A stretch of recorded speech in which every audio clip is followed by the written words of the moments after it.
నేను చనిపోతే అది సహజ మరణం కాదు. ఖచ్చితంగా దానికి వేరే కారణాలు ఉంటాయంటూ ఇటీవల కాలంలో మాజీ ఇంటెలిజెన్స్ చీఫ్ ఏబీ వెంకటేశ్వరరావు గారు వ్యాఖ్యానించడం జరిగింది. ఈ మాటలు ఎందుకు చెప్పాల్సి వస్తుందంటే తాజాగా ప్రభుత్వం ఆయనకున్నటువంటి భద్రతను పూర్తిగా ఉపసంహరించుకుంది. సాధారణంగా పోలీసు ఉన్నతాధికారులు వివిధ శాఖల్లో పనిచేస్తారు. వాళ్ళకి జనరల్‌గానే ఒక థ్రెట్ అనేది ఉంటది. అంటే పోలీసు ఉన్నతాధికారులు పనిచేసేటువంటి శాఖలు చూసినట్టయితే గ్రే హౌండ్స్ గాని, లేదంటే యాంటీ నక్సల్ స్క్వాడ్ గాని ఇంటెలిజెన్స్ చీఫ్ ఇలా పనిచేసేటువంటి అధికారులకు రిటైర్ అయిన తర్వాత కూడా వాళ్ళకి థ్రెట్ ఉంటది కాబట్టి వాళ్ళకి భద్రత కల్పించేటువంటి ప సాంప్రదాయం కొనసాగుతుంది ప్రభుత్వాల్లో ఎక్కడైనా సరే. మాజీ డీజీపీలైనటువంటి సాంబశివరావు గారికి కావచ్చు, లేకపోతే సురేంద్ర బాబుకి కావచ్చు, లేదా మొన్న చనిపోయినటువంటి మాజీ డీజీపీ హెచ్‌జే దొర గారికి కావచ్చు, వీళ్ళందరికీ కూడా వాళ్ళు రిటైర్ అయిపోయినా సరే భద్రత కొనసాగుతూనే ఉంది. ఈ క్రమంలోనే ఇంటెలిజెన్స్ చీఫ్‌గా పనిచేసినటువంటి ఏబీ వెంకటేశ్వరరావు కూడా భద్రత కొనసాగుతుంది. అయితే ఇప్పుడు ప్రెజెంట్ ప్రభుత్వం సడన్‌గా ఆయనకున్నటువంటి భద్రతనంతా కూడా ఉపసంహరించుకోవటం వెనకాల ఆంతర్యం ఏమిటి? అంటే ఈ మధ్య కాలంలో ఏబీ వెంకటేశ్వరరావు గారు చాలా విస్తృతంగా పలు ప్రజలకు సంబంధించినటువంటి కార్యక్రమాల్లో పాల్గొంటున్నారు. ప్రభుత్వ విధానాలను కొన్ని ప్రజా వ్యతిరేక విధానాలను కూడా ఆయన తప్పుపడుతున్నటువంటి పరిస్థితి.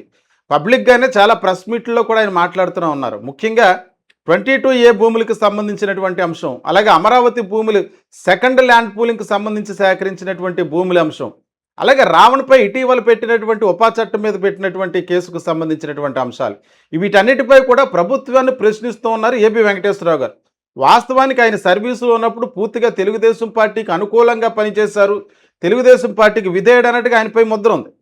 కానీ ఈ మధ్యకాలంలో ప్రభుత్వం చేస్తున్నటువంటి విధానాలను పూర్తిగా వ్యతిరేకిస్తున్నారు. అంటే అన్ని విధానాలను కాకుండా ప్రజలకి ఏదైతే ఇబ్బంది కలుగుతుందో అటువంటి విధానాలను వ్యతిరేకిస్తారు. 22A భూములకు సంబంధించి ఈ భూములన్నీ కూడా రావణాసురుడు లంకలో సీతను పెట్టి బంధించేసినట్టుగా చంద్రబాబు నాయుడు తమ వద్ద పెట్టుకున్నాడు మన భూములను అన్నట్టుగా రావణాసురుడిగా పోలుస్తూ చంద్రబాబు నాయుడు వ్యాఖ్యానించడం, అలాగే అమరావతిలో సెకండ్ ల్యాండ్ పూలింగ్కి సంబంధించి రెండో విడతలో తీసుకున్నటువంటి భూసేకరణకు సంబంధించి దానికి అక్కడ ఉన్నటువంటి రైతులకు చంద్రబాబు నాయుడికి మధ్య ఏదో ఒప్పందం అన్నట్టుగా వ్యాఖ్యానించడం, ఇటువంటి వ్యాఖ్యలతో పాటు ఇటీవల కాలంలో రావణ్పై పెట్టినటువంటి ఉపా చట్టంపై పెట్టినటువంటి కేసులో తీవ్రంగా ప్రభుత్వ వైఖరిని తీవ్రంగా వ్యతిరేకించారు.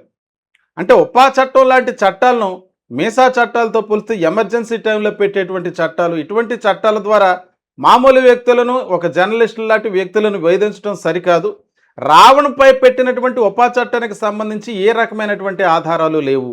2025లో అక్కడ హిడ్మా చనిపోతే దానికి సంబంధించి రావణ్ ఒక వీడియోకి వాయిస్ ఓవర్ ఇచ్చాడు. అంత మాత్రం చేత అతని దేశద్రోహిగా టెర్రరిస్ట్గా ఆయన యాంటీ నేషనల్గా చిత్రీకరించి ఉపా చట్టం కింద కేసు పెట్టడం అనేది తప్పు. ఈ కేసులో ఆధారాలు లేవంటూ ఆయన పలు సందర్భాల్లో ప్రభుత్వం యొక్క వైఖరిని విమర్శించటం, దీనికి సంబంధించి ఆ ఉపా చట్టాన్ని అతనిపై ఎత్తివేయాలంటూ ఆయన పోరాటం చేశారు. అవసరమైతే ఆ విషయంలో కోర్టుకు వెళ్తానని కూడా చెప్పారు.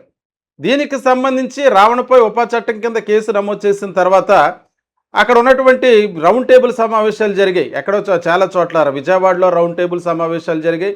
వివిధ రకాలైనటువంటి సంస్థలు కూడా ఈ చట్టాన్ని నిషేధించాలంటూ వ్యాఖ్యానించారు. ముఖ్యంగా మాజీ ఐపీఎస్ అధికారి సునీల్ కుమార్, అంబటి రాంబాబు, అలాగే ఏబీ వెంకటేశ్వర గారు వీళ్ళందరూ కూడా విజయవాడలో జరిగినటువంటి ఒక రౌండ్ టేబుల్ సమావేశంలో వీళ్ళందరూ కూడా పాల్గొన్నారు.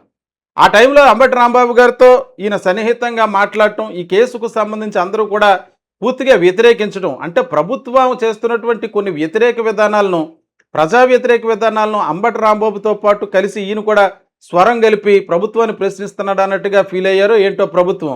ప్రస్తుతానికి మమ్మల్ని ప్రశ్నిస్తావన్న రీతిలో ఏబీ వెంకటేశ్వరరావుకు ఉన్నటువంటి భద్రతనైతే ఉపసంహరించేశారు. ఈ విషయమే ఏబీ వెంకటేశ్వరరావు గారిని ప్రశ్నించగా ఈ భద్రతకు సంబంధించిన విషయాలన్నీ కూడా కాన్ఫిడెన్షియల్ మ్యాటర్స్, వీటిని పబ్లిక్గా చెప్పేటువంటి పరిస్థితి ఉండదు కాబట్టి నేను ఏదైనా మాట్లాడాలనుకుంటే నేరుగా ప్రభుత్వానికే లేఖ రాస్తానంటూ ఆయన కూడా సమాధానం ఇవ్వటం జరిగింది. అయితే ఏబీ వెంకటేశ్వరరావు గారు కూడా గ్రే హౌండ్స్లో పనిచేశారు, ఇంటెలిజెన్స్ చీఫ్గా పనిచేశారు.